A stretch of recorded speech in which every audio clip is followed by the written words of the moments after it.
Welcome to the second video in this series examining William Golding's Lord of the Flies. In this section we're going to look at chapter 2 of Golding's novel. We'll closely analyse and explore a range of passages. We'll look at how the ideas introduced in this novel track, trace and develop across Golding's novel as a whole.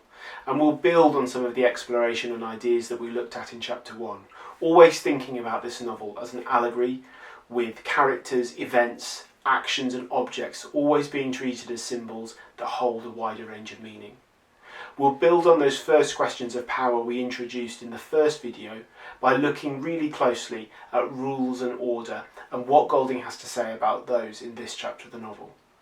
We'll consider Golding's representation of the natural world, but also within that start to introduce some key historical context around Britain's colonial identity throughout the 20th century. And we will consider the ways in which Golding offers his commentary on Britain's colonial history and colonial past, and perhaps some of the criticisms that he holds of that. And we'll start to introduce and explore a really central idea that Golding keeps coming back to throughout the novel. This balance between civility, being human, being rational, being reasonable, being polite, behaving with decorum, and savagery, where we reduce to very little more than animals. And it's this dichotomy between civility and savagery and the movement between those two oppositions that Golding starts to look at and explore at this very early stage of the novel. So the first part of this video will be looking closely at 3 sections from this chapter, exploring some of the representations and ideas that are within them, going beyond just commenting on the characters and the events, but instead looking at what they represent, before moving on to track and trace ideas, rooting our thinking in precisely chosen evidence and seeing how our ideas and how these representations develop and change as the novel progresses. So in this passage from Lord of the Flies, we are very much building on our initial study from the first chapter, where we started considering issues around democracy, and we're building on that by adding this sub-theme, this sub-exploration of rules and order. Alongside that, and as part of that, there is the consideration and this dichotomy between civility and savagery that Golding keeps returning to.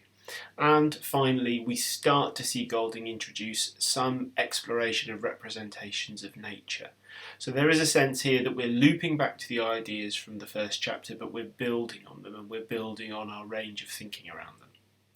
So we see, to begin with, the return of the symbol of the conch, and it keeps coming back up again and again and again, and it always seems to be present at most key moments of the novel.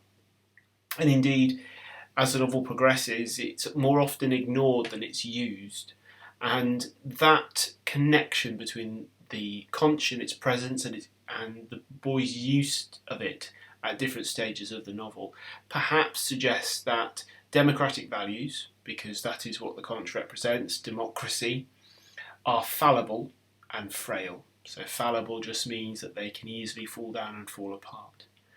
And in this second chapter, we see the way in which the conch is, whilst associated with democracy, also associated with questions of power. So we have the verb give here, as though the holder of the conch is the one able to award power and the power of speech and the power of having a political voice. And it's Ralph who, at this stage of the novel, holds this power. Although even saying that, you could easily argue that that power is fleeting, temporary and equally unstable. We only have to look at the dialogue that immediately follows this to see that Jack is already interrupting and Jack is already not following the power hierarchies associated with the conch. So in that sense, democracy, order, power is temporary. Civility is temporary, and civility can give way to chaos and savagery. Golding equally wants to stress that with the conch conferring power, conferring a political voice on each boy that holds it, it does mean that there is a strict hierarchy on the island. And it's that hierarchy that sets up the conflicts between the boys and the conflicts between who has the most power at different stages of the novel. We see that ebb and flow. But we do certainly and without question see that move away from Ralph. And it's only as the novel reaches its closing stages that we see those power relationships, those power structures fail and completely fall apart by the novel's conclusion. And it's only in the return of the adults saving the boys from the island that we see those power structures being re-established and restated. That said, having a hierarchy, having clear leaders on an island, is a civil, democratic idea. Ralph is the elected ruler of the island, and having rules means that there have to be consequences for breaking them. And it's that rule of law that's associated with civility and is, in theory, the opposite of savagery. But very quickly we see the boys, led by Jack's overexcitement, respond to issues of punishment with corporal punishment, violent punishment, physical punishment. And they seem to revel in that. They seem to celebrate it. Those phrases, bong and doink, they are boyish words, boyishly childlike, enthusiastic words. But they do seem to cover up and hide a somewhat sadistic quality lingering amongst the boys, the savage quality lingering amongst the boys. That punishment is immediately associated with physical punishment.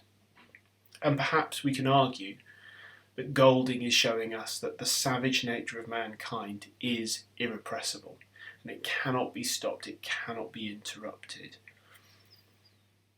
So, we see then, almost in response to this immediate jump towards violent corporal punishment, that Piggy cradles the conch.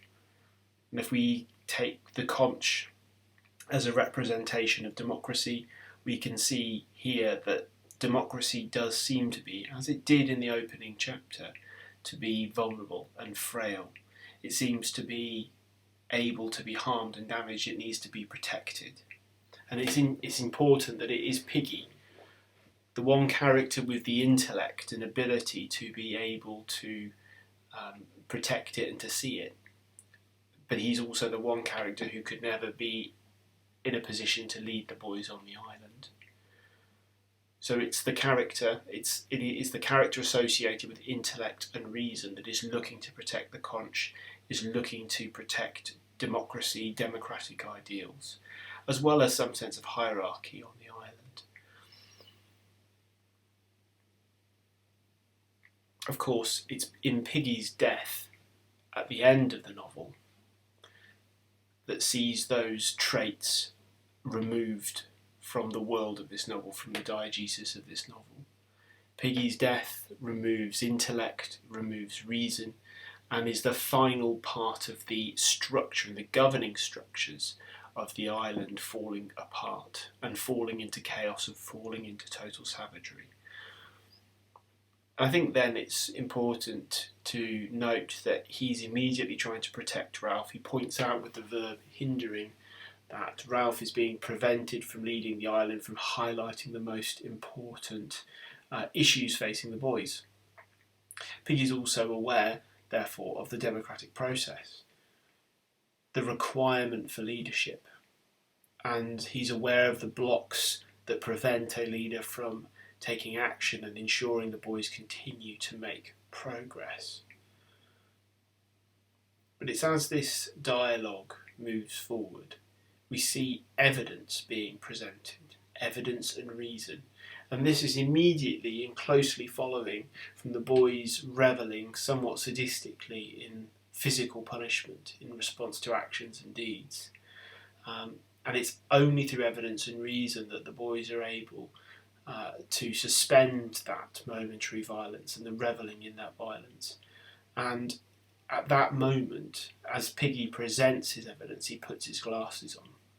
These glasses are glasses with glass that's been cut and crafted through a scientific, precise process.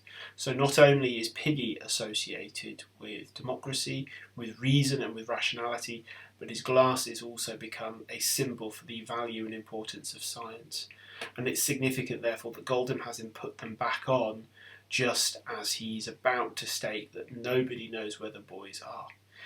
So it's only through a somewhat scientific process of deduction that the boys are able to identify that they really are truly alone. And that sudden paleness in Piggy, along with his breathlessness, which in terms of the character is equally about his physical incapacity and lack of capacity because of his asthma. So, as we continue on through this passage, we see the language surrounding rules and order shift and change. We move from that verb give that we looked at the start of the passage towards the word took, and it's Ralph who is doing that. The word give is far gentler, and here Ralph takes the conch. So Ralph shifts very quickly. He gifts Piggy his political voice. He allows Piggy his scope to speak. But as soon as that threat that Piggy points out is highlighted, he seizes it back. He silences Piggy again. And by silencing Piggy, we see the way in which power is constantly being seized and changing hands. So we are moving our discussion from how Golding presents democracy to how Golding is presenting the nature of power, its mutable and constantly changeable nature, as well as the way in which the rule of law constantly fluctuates and changes. There's no stable association between the characters and different levels of power. Piggy has that power, is given his political voice, but he only has it temporarily. There's no reliable law and rule as to how long Piggy is allowed that voice for. It's stripped away just as quickly and just as easily as it's given. And Ralph, instead of a gentler word, we have that verb took. It's a harsh, sudden action. And again, perhaps we see civility giving way to savagery, even in a figure like Ralph, who is more closely associated with democracy and democratic values, even though that fades as the novel continues. It's worth a comment here on the plane and the boys' commentary on the plane. I think the critical thing is the boys are disconnected and isolated from the rest of the world, and this is Golding's mean of constructing his allegory, constructing his means of showing us the true darkness that lives within all of humanity. But equally, if the plane is associated with humans, human civilization, human progress, equally, that plane we are shown as being on fire. Earlier in the novel, it was shot down in flames. So humanity's presence, if we associate fire with destruction, humanity's presence is destructive. And this is where Golding is just starting to touch on this issue and idea that British colonial presences are destructive. Over time, over the centuries, be it in America, be it on the African continent, be it in India, we've seen time and time again the way in which the British governance of foreign countries and foreign lands leads to damage to native societies and to ecosystems, and certainly the burnt forest, the scar that the plane leaves as it crashes, only serves to offer a commentary that British colonial presences are endlessly damaging. And that is an issue that's represented immediately in contrast with this somewhat Edenic image of the gentle breeze as well. So as we start the second passage from chapter 2, we return to the flame again. So I want you to keep in mind as we explore this that the flame stands for and represents mankind's damage and harm that he does to the world and to nature, and the way in which mankind harms nature, but also the way in which the flame symbolises and is associated with the harm and damage done by the British Empire. That said though, at this moment of the novel, the flame and the fire is a hopeful image. It offers a sense of hope and light in contrast to the imagery of darkness in this novel, and it is the boy's means of trying to be saved, of trying to find a way to be saved. There is developed through this paragraph a dichotomy, two opposites placed next to each other, a clear division between the savage arm of heat and the other side of the flames being cool. So the cool side perhaps represents the rational, safe and ordered means and processes of a civilised society, the idealised version of British society perhaps associated with Britain and Britishness. On the other side of that, the savage arm is the other side of the coin. The hot side is the threat, the pain, and the damage. It's associated with savagery, but perhaps is also a commentary on the threat, the damage, and the pain caused by the British Empire over the decades and the centuries. Moreover, this is made yet more complex because at once the fire is both savage and civil. And this is equally Golding's commentary on the human condition, that we are all savage and we are all civil, and we can be both of those things, sometimes almost simultaneously. That said, Golding is certainly pushing his allegory towards this darker, more cynical representation. The boys are thrown into shadows amongst shattered rocks, that harsh sibilance indicating to us that sense of threat, darkness and danger. The boys are in darkness, the darkness of humanity, the failures of humanity, the pain and suffering of humanity, the savagery that is an inherent part of society. But moreover, they are amongst shattered rocks. Perhaps humanity itself has been shattered, and that is a symbol that perhaps suggests that. Remember, we are in a world after World War II, after the horrors of World War II, and the damage done to Europe and the world as a whole. So the shattered rocks are perhaps a symbol to reinforce the damage done by that. Golding takes that even further, though. We have the simile of the boys lay panting like dogs. So not only do the boys sit in darkness, in the shadow, in their suffering, amongst the shattered rocks, perhaps suggestive, as I said, of the shattered society post-World War II, but they're also compared to animals, instinctual and impulsive animals. So the boys are immediately and constantly being associated with savage means of action and a more base nature of humanity.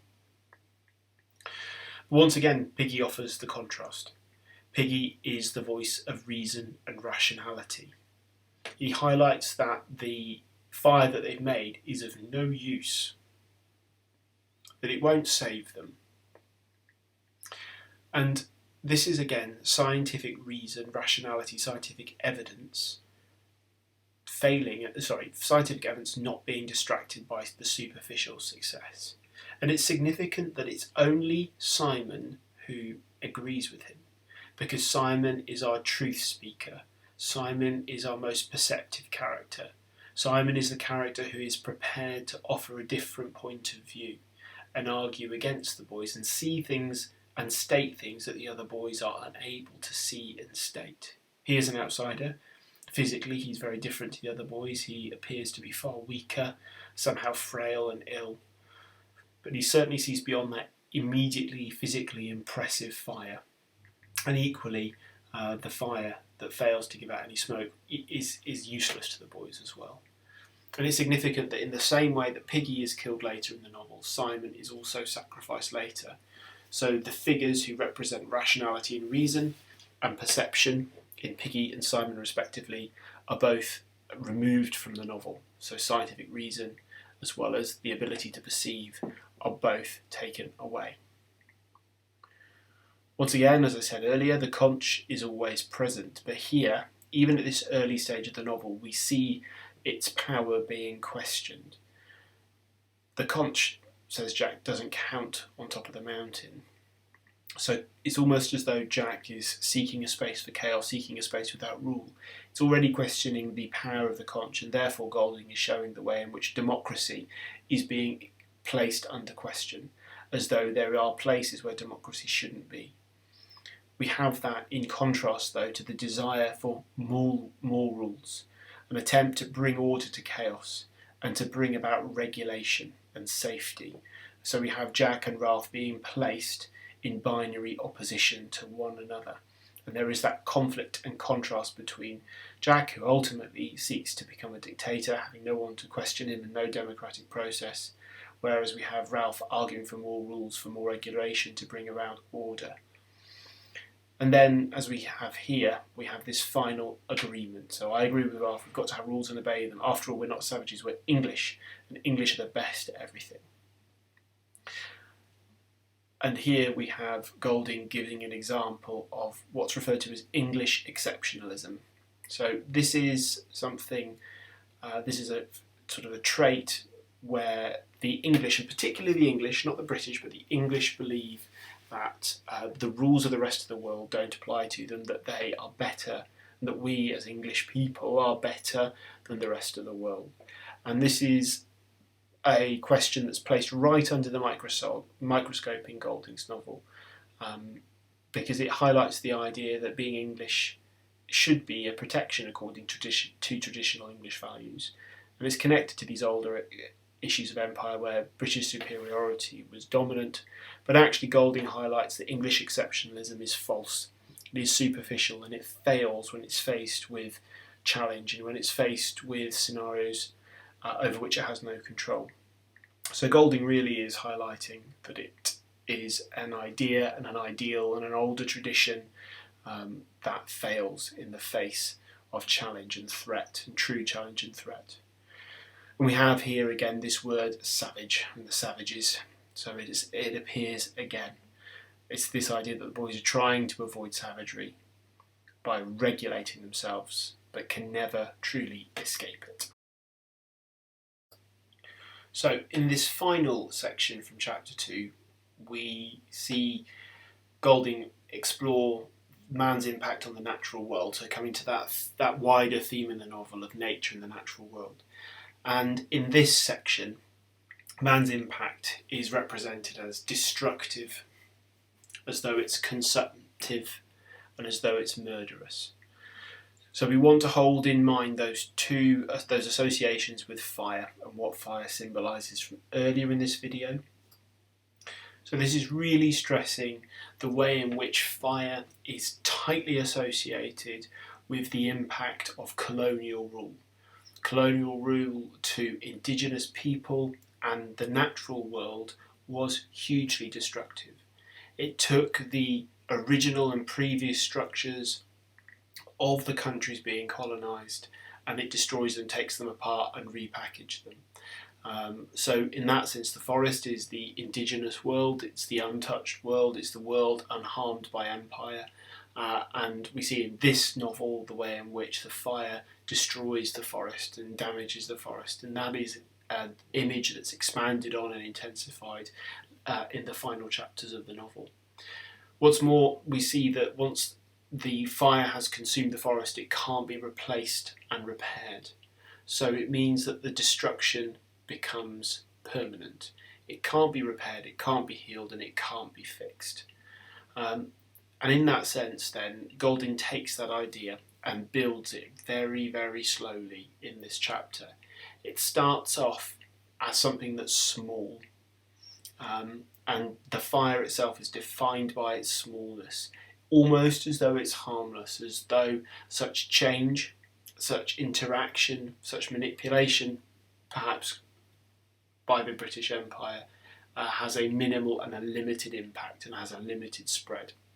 We have it defined in this simile of the bright squirrel, as though it's this kind of almost kind of cute and harmless creature that then develops and changes, because we see this turning, we see the verbs eating and gnaw. And we've commented on these in the first video, I'm coming back to them again, because actually we go very quickly from a harmless smallness to this consumptive presence that destroys, swallows up, and damages beyond repair the natural world. So mankind's impact on the natural world is represented here, that it can't be undone and it can't be taken back. This is as much a comment on the damaging impact of the British Empire as it is on the damage of war to the world at large. That war itself was regarded in consumptive, destructive terms, as though that destruction is permanent and irreparable. And Golding perhaps is picking that up as we move on to the next part of this paragraph. We see the simile, crept as a jaguar creeps on its belly. So all of a sudden the fire is going from eating and gnawing towards becoming a simile associated with hunting. It's violent, it's aggressive. And again, once something's been hunted, and eaten and consumed. It can never be replaced. It can never be fixed and repaired. We start and we move then, and we can see those two verbs scrambled, and then the verb phrase leapt nimbly. And we see this movement as the fire goes from sort of struggling to establish its foothold to being in complete and total control. So Golding's really building on his representation here.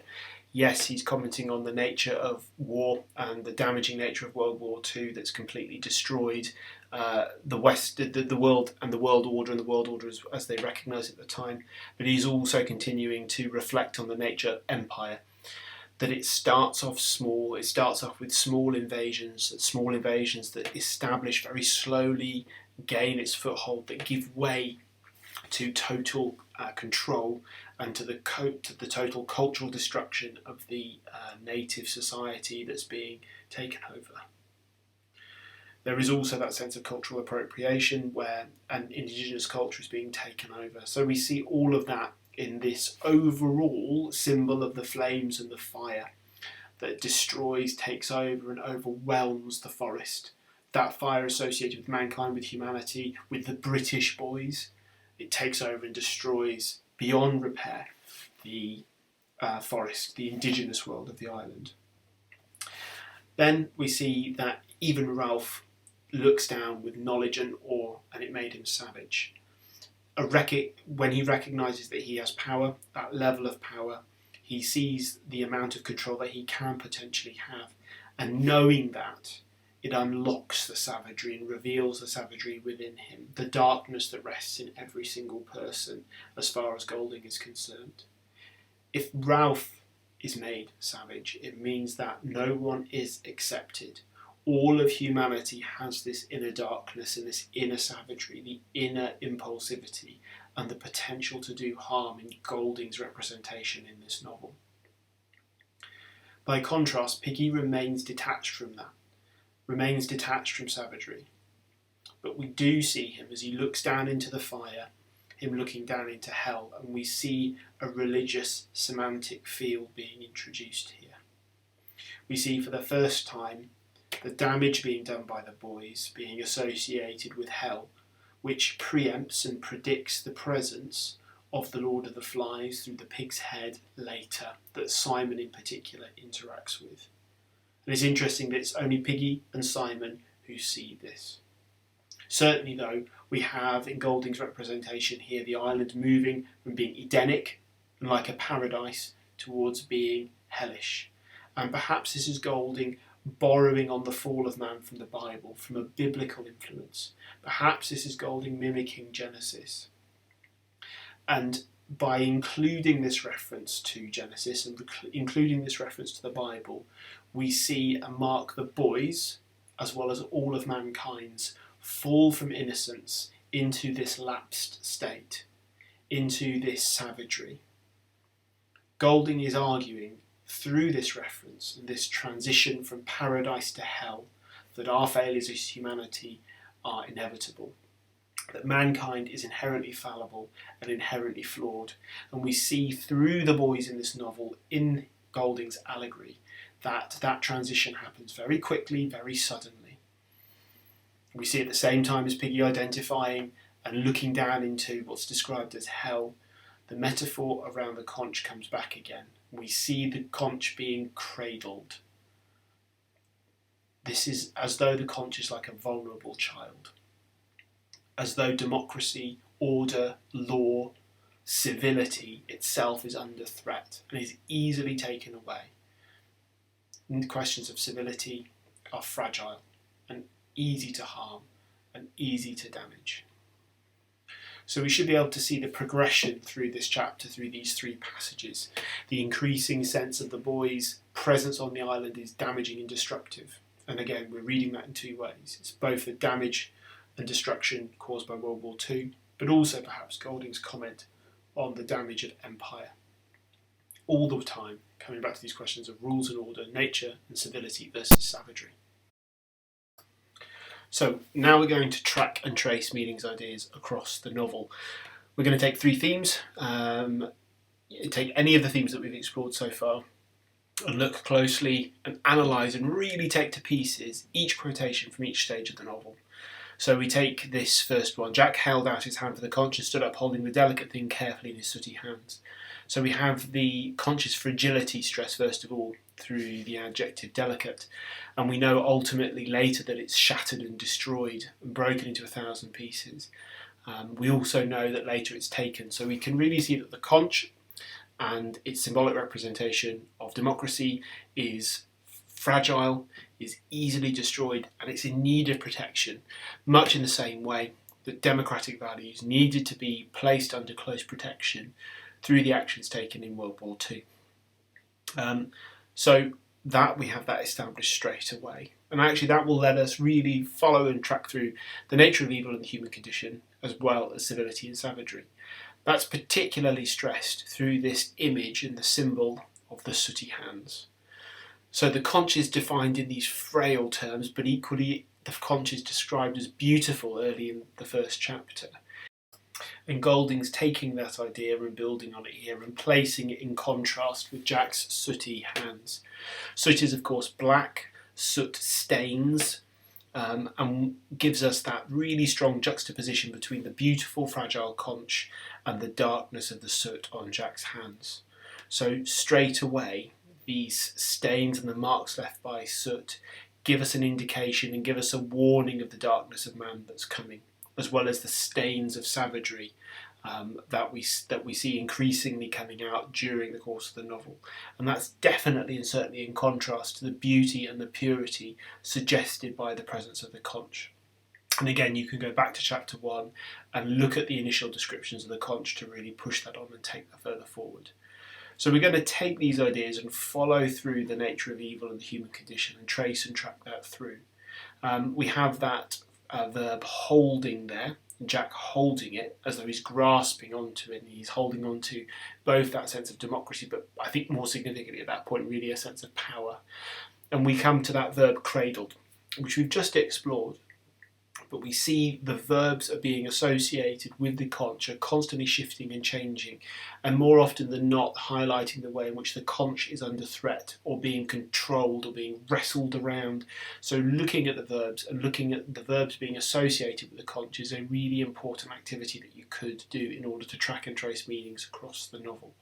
So we see Piggy cradling it as everything is on fire, as though it needs to be protected. So democracy needs to be protected. Democratic values and the democratic process needs to be protected. And that is certainly a response to the way in which democratic Western values were placed under threat during the course of World War II, and as a result of the rise of the extreme right through Hitler's Nazi party.